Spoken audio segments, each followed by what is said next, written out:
Hello everyone, this is Pooja and welcome to HP Studies. I hope you all are doing great. So जैसे कि आप सब जानते हैं कि आपके HP TGT कमीशन एग्जाम की नोटिफिकेशन आ गई है जिसमें आपकी वैकेंसीज बता दी गई हैं कि कौन से सब्जेक्ट के लिए कितनी वैकेंसीज रहने वाली हैं। ठीक है जी, तो बहुत ही जल्द आपके एग्जाम के फॉर्म्स भी आना शुरू हो जाएंगे क्योंकि HP TGT जो PGT के एग्जाम्स हैं वो होना शुरू हो चुके हैं और TGT के एग्जाम भी बहुत ही जल्द आपका आ जाएगा।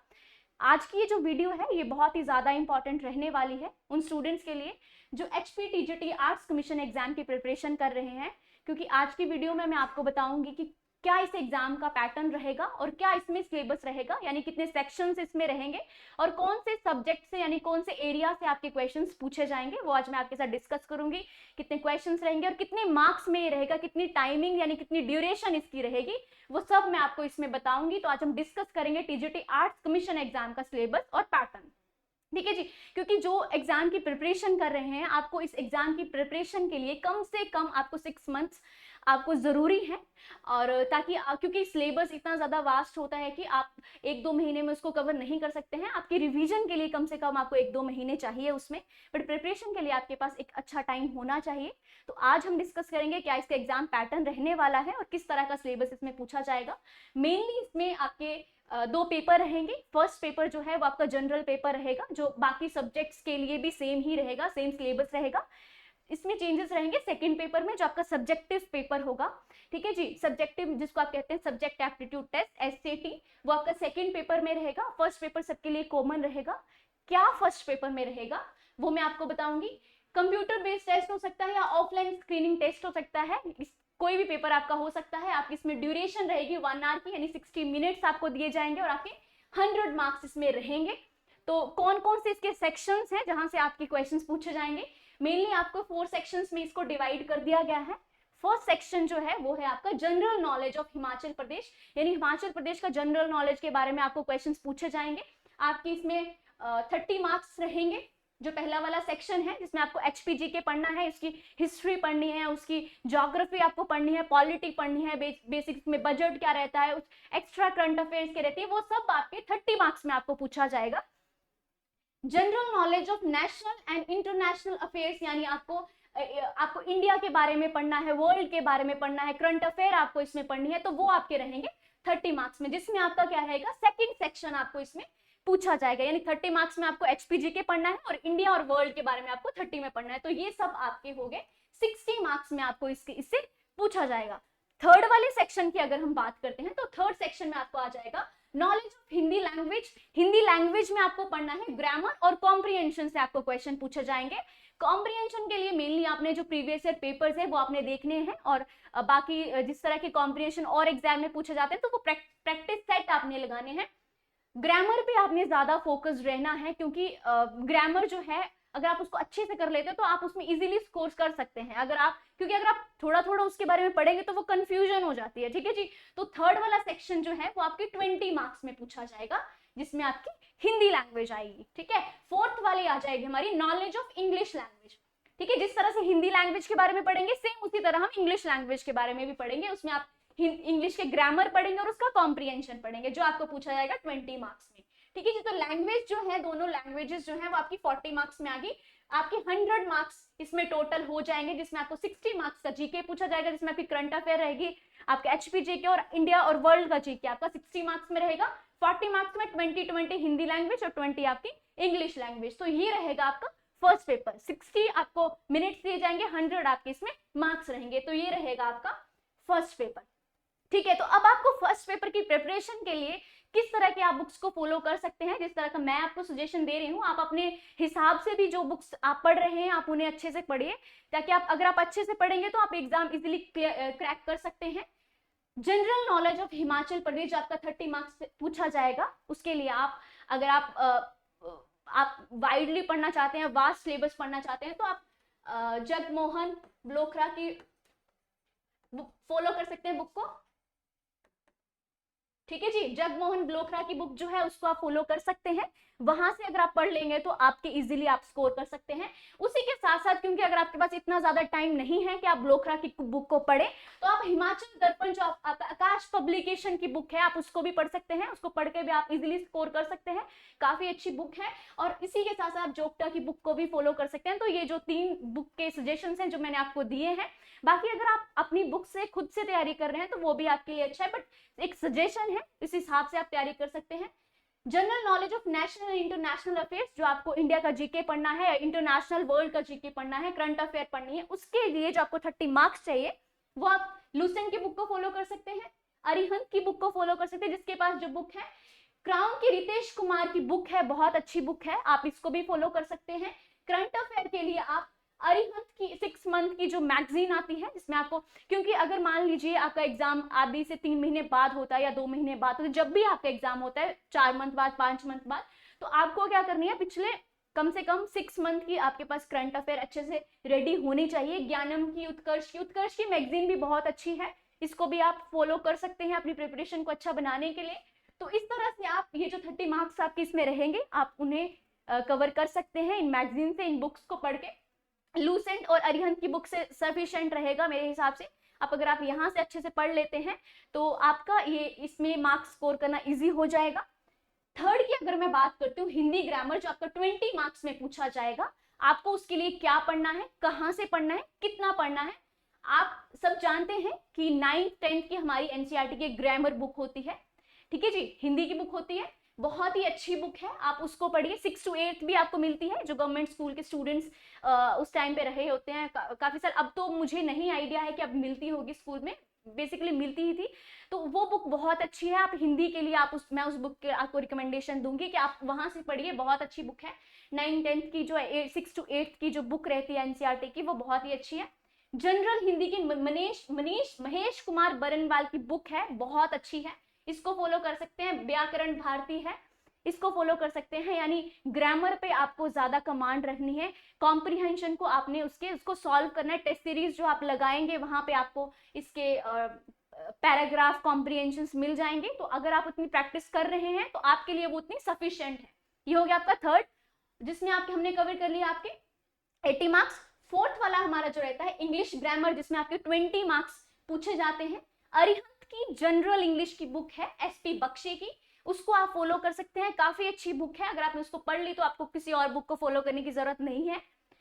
अग्रवाल एग्जाम कार्ड की बुक है, easy to learn general English, Yashpal Sharma और योगिता शर्मा की ये बुक है, जो स्टूडेंट्स इसको फॉलो कर रहे हैं बहुत ही बढ़िया है, ये बुक भी बहुत अच्छी है, बेसिक से आप इसको पढ़ सकते हैं। जो स्टूडेंट्स अभी शुरुआत से तैयारी कर रहे हैं उनके लिए भी बुक बहुत अच्छी है, तो आप इन दोनों में से किसी भी बुक को फॉलो कर सकते हैं, ठीक है जी। तो ये हो गया हमारा फर्स्ट पेपर का एग्जाम का पैटर्न और एग्जाम का सिलेबस, किस तरह से कितने मार्क्स में पूछा जाएगा, कितना ड्यूरेशन रहेगा, कौन सी बुक्स आप फॉलो कर सकते हैं, कौन से सेक्शन से आपके कितने क्वेश्चंस रहेंगे, वो सब मैंने आपको बता दिया है।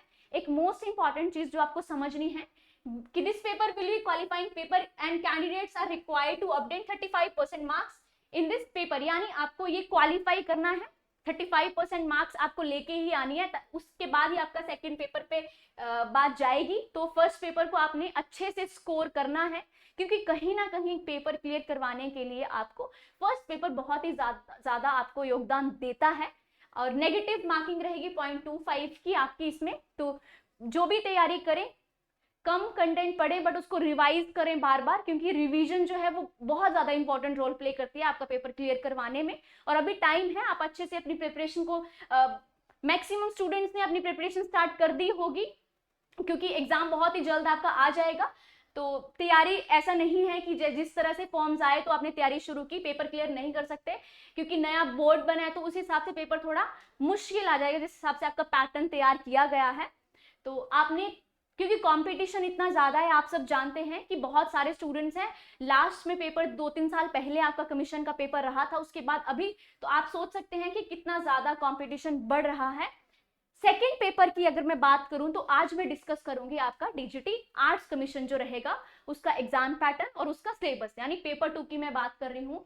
सब्जेक्ट एप्टीट्यूड टेस्ट एसएटी को कहा गया है, और 2 आवर्स आपको इसमें मिलेंगे, 2 आवर्स ड्यूरेशन रहेगी आपकी, 120 मिनट्स। 100 मार्क्स आपके इसमें रहेंगे इस एग्जाम में, और जो आप कह सकते हैं 100 marks as per the syllabus to be decided by the commission from time to time. ठीक है जी, तो ये 100 मार्क्स रहेंगे और आपके 2 आवर्स इसमें रहेंगे।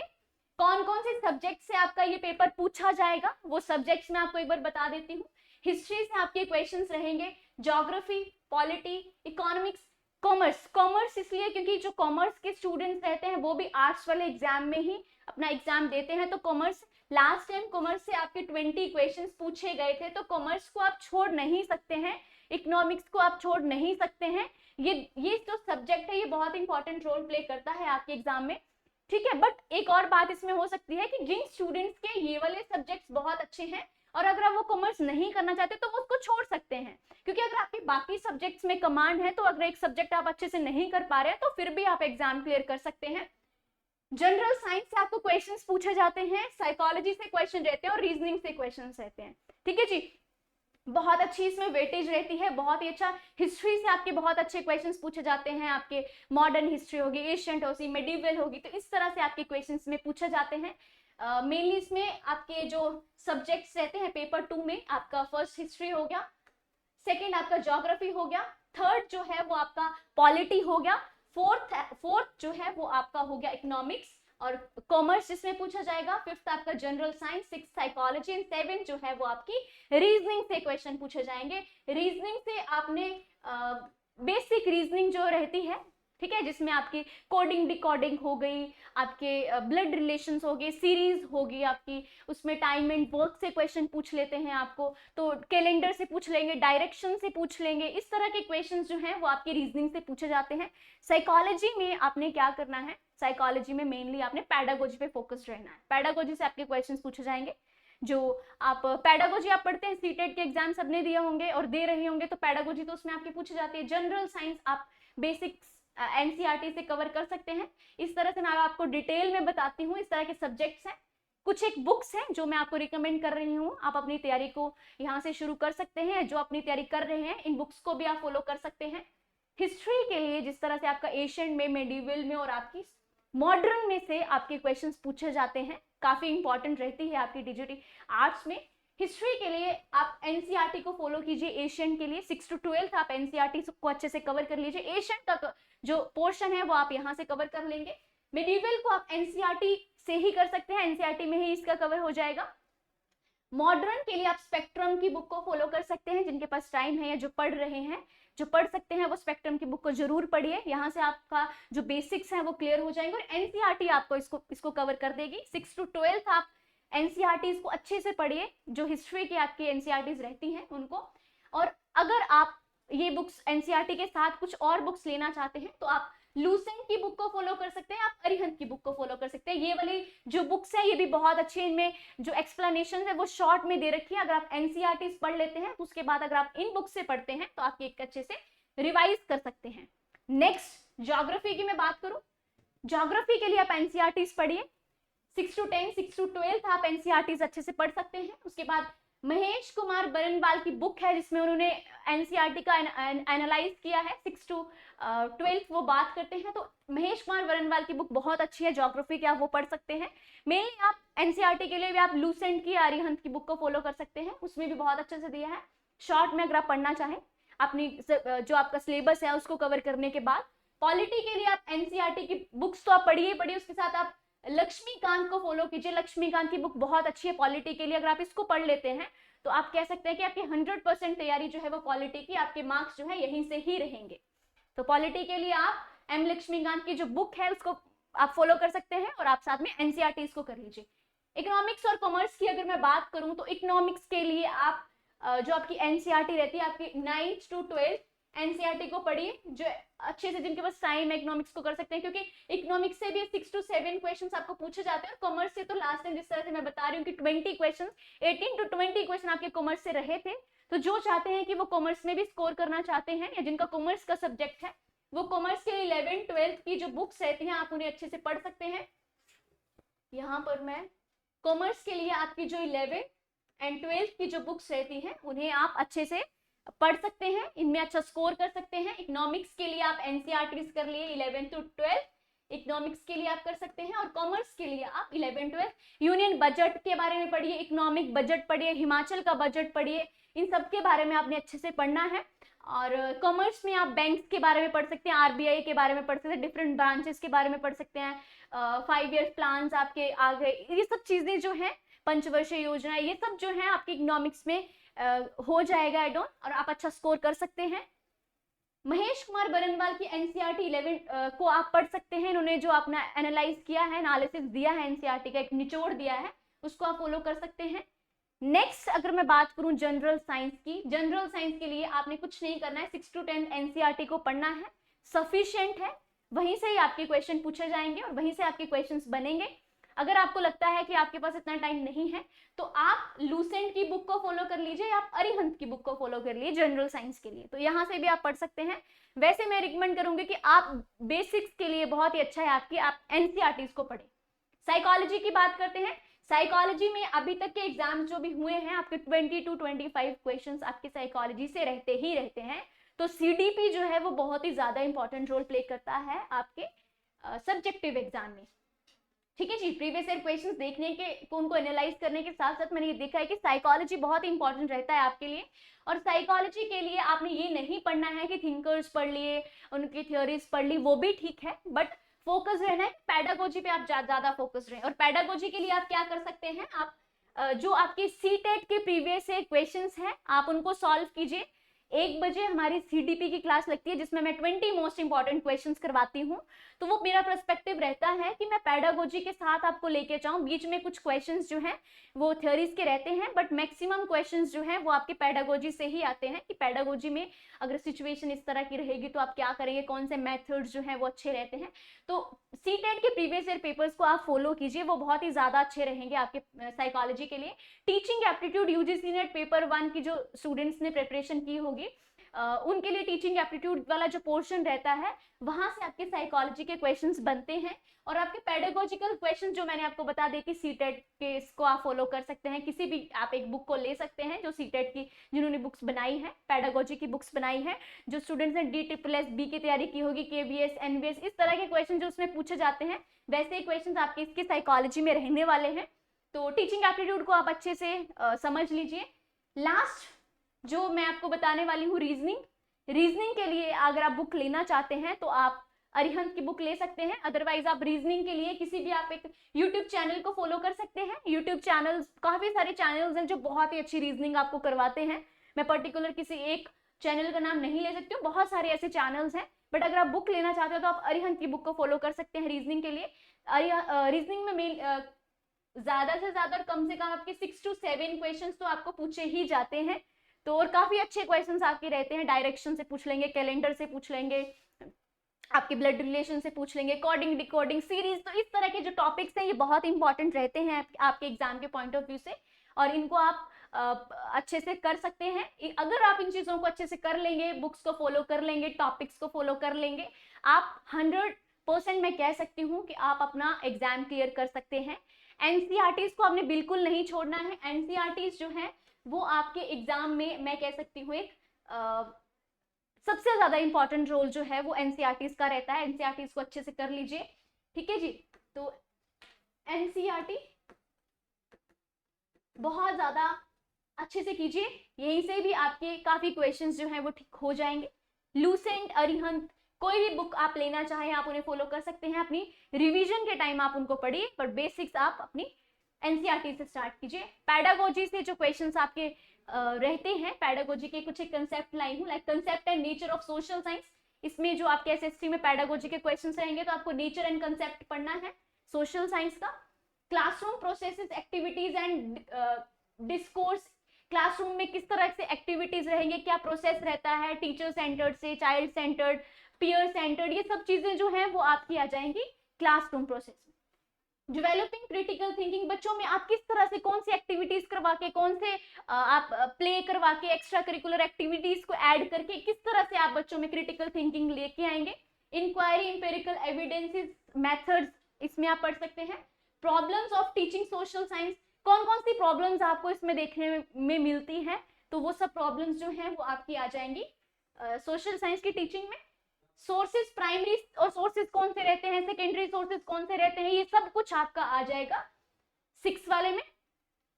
सोर्सेज में आप मेनली कौन से सोर्सेज, एविडेंसेस, हिस्टोरिकल मेथड हो गया आपका, एक्सपेरिमेंटल मेथड हो गया, मेथड्स पूछ सकते हैं, प्राइमरी कौन से रहते हैं, सेकेंडरी कौन से रहते हैं, सोशलाइजेशन प्रोसेस किस तरह का रहता है, प्रोजेक्ट वर्क, इवैल्यूएशन, असेसमेंट जो आपकी इसमें आ जाएगी। तो ये आपका पेडागोजी का है, इसको भी आपने अच्छे से पढ़ना है और अच्छे से समझना है। टीजीटी कमीशन आर्ट्स की जो प्रिपरेशन कर रहे हैं, सिलेबस बहुत ज्यादा रहता है और समय बहुत कम है, तो अपनी तैयारी को अच्छे से कीजिए और जो सिलेबस है, जो सब्जेक्ट है, उसको डीप में समझिए ताकि बाद में आपको कंफ्यूजन ना हो। ये किस तरह से आपकी फाइनल मेरिट लिस्ट बनेगी वो भी मैं आपको एक बार बता देना चाहती हूँ। काफी स्टूडेंट्स इसमें कंफ्यूज रहते हैं कि किस तरह से आपका मेरिट बनेगी, क्या रहेगा। जो final order of merit shall be determined in the according with the highest marks secured in the paper 2। जिन बच्चों ने हाईएस्ट मार्क्स सिक्योर किए होंगे पेपर 2 में, उनको फाइनल मेरिट में क्या किया जाएगा, ऐड किया जाएगा। ठीक है जी। कोई भी स्टूडेंट जो 0 और नेगेटिव मार्किंग में रहता है वो पेपर 2 में आपको कंसीडर नहीं किया जाएगा। ठीक है। In case the marks of the 2 candidates more than candidate equal, अगर 2 बच्चों के मार्क्स जो है वो सेम रहते हैं पेपर 2 में, तो उसके हिसाब से क्या देखा जाएगा, जो आपका पेपर 1 में जो आपका मार्क्स आपने सिक्योर किए होंगे उसको कंसीडर किया जाएगा। मान लीजिए कि किसी बच्चे के पेपर 2 में 90 मार्क्स है और दूसरे बच्चे के भी 90 है, तो अब दोनों के सेम है, अब कंसीडर किसको किया जाएगा, इसके पेपर 1 में ज्यादा मार्क्स होंगे। ठीक है जी, तो उसको कंसीडर किया जाएगा। और अगर मान लो कि पेपर 1 में भी आपके इक्वल मार्क्स हैं, तो उस बच्चे को कंसीडर किया जाएगा जो एज में बड़ा होगा, who is older in age, तो उसको क्या किया जाएगा, आपको उसमें रखा जाएगा, शामिल किया जाएगा मेरिट लिस्ट में। In case the age is also same, then the candidate having more marks in the essential qualification examination will be placed above the candidate having less marks। यानी अगर मान लीजिए कि बच्चों की एज भी बराबर है, तो उसके बाद क्या किया जाएगा, उनकी जो इसेंशियल क्वालिफिकेशन है उसमें उनके मार्क्स को देखा जाएगा, जिसमें ज्यादा मार्क्स हो उस बच्चे को क्या किया जाएगा, मेरिट में सिलेक्ट किया जाएगा। तो इस तरह से आपका प्रोसेस रहेगा सिलेक्शन का। मैंने आपको स्टार्टिंग से बता दिया है कितने मार्क्स रहेंगे, किस तरह का आपका पेपर रहेगा, क्या आपका पैटर्न रहेगा। अब आपको अपनी प्रिपरेशन को अच्छे से बनाना है, कंपटीशन बहुत ज्यादा है। टेस्ट सीरीज को आप लगाइए, लेक्चर्स को आप लगाइए, जहां से आप प्रिपरेशन कर रहे हैं, कुछ मतलब वीडियो ले सकते हैं, वीडियो से समझिए। जिस तरह से आप यूट्यूब पे आपको काफी प्लेटफॉर्म्स मिल जाते हैं जहां से आप अच्छा समझ सकते हैं, आपको अच्छे कोर्सेज मिल सकते हैं, तो ये सब चीजें जो हैं वो आपके इसमें रहने वाली हैं। और अच्छे से अपनी तैयारी को स्टार्ट कीजिए। काफी बच्चों ने अपनी प्रिपरेशन स्टार्ट कर दी होगी, और जिन बच्चों ने स्टार्ट नहीं किया और उनको लगता है कि फॉर्म आएंगे तभी हम स्टार्ट करेंगे, तो इतने कम टाइम में पेपर क्लियर करना बहुत ज्यादा मुश्किल हो जाता है। ठीक है जी। तो ये था हमारा एग्जाम का पैटर्न और ये था सिलेबस जो मैंने आपके साथ डिस्कस किया है। एक इंपॉर्टेंट इन्फॉर्मेशन है जो मैं आपके साथ शेयर करना चाहती हूँ। जो भी स्टूडेंट्स HPJBT कमीशन एग्जाम की प्रिपरेशन कर रहे हैं और वो ऑनलाइन बैच परचेज करना चाहते हैं, तो आपके लिए सेकेंड ऑनलाइन बैच 10 अक्टूबर से स्टार्ट हो चुका है। इस बैच में आपको हिंदी एंड इंग्लिश दोनों मीडियम में पढ़ाया जाएगा। वीडियो लेक्चर्स आपकी इसमें रहेंगे, PDF नोट्स रहेंगे, टॉपिक वाइज टेस्ट रहेंगे, टेस्ट सीरीज आपकी रहेंगी, और जो भी आपको लेक्चर्स करवाए जाएंगे, आपको कोई डाउट रहता है तो आपके लाइव डाउट सेशन भी इसमें रहेंगे। ठीक है जी। तो जो भी स्टूडेंट्स ये बैच परचेज करना चाहते हैं, आप निम्बस करियर ऐप डाउनलोड कर सकते हैं, वहां पे जाके आप अपना बैच परचेज कर सकते हैं। इसी के साथ साथ जो भी students HPTGT commission medical exam, non medical exam की प्रिपरेशन कर रहे हैं, उनके लिए सेकेंड ऑनलाइन बैच 28 सितंबर से स्टार्ट हो चुका है। जिन भी स्टूडेंट्स ने ये बैच नहीं लिया है और वो बैच परचेज करना चाहते हैं, तो आप निम्बस करियर ऐप को डाउनलोड कर सकते हैं और वहां जाके आप अपना बैच परचेज कर सकते हैं। इसी के साथ साथ HPTGT कमीशन आर्ट्स का 5th ऑनलाइन बैच 28 सितंबर से स्टार्ट हो चुका है। जो भी बच्चे ये बैच लेना चाहते हैं, आप प्ले स्टोर पर जाके निम्बस करियर ऐप डाउनलोड कर सकते हैं और आप वहां से अपना बैच परचेज कर सकते हैं। आपकी कोई क्वायरी रहती है, कोई क्वेश्चन आप पूछना चाहते हैं, तो आप इस नंबर पे कांटेक्ट कर सकते हैं और आप अपनी क्वायरीज पूछ सकते हैं। ये था हमारा आज का जो सेशन था और काफी इंपॉर्टेंट था आज ये, तो जल्दी से आप अपनी तैयारी को शुरुआत कीजिए, बहुत ही जल्द आपका पेपर आ जाएगा। All the very best to everyone, अच्छे से तैयारी कीजिए। Thank you so much.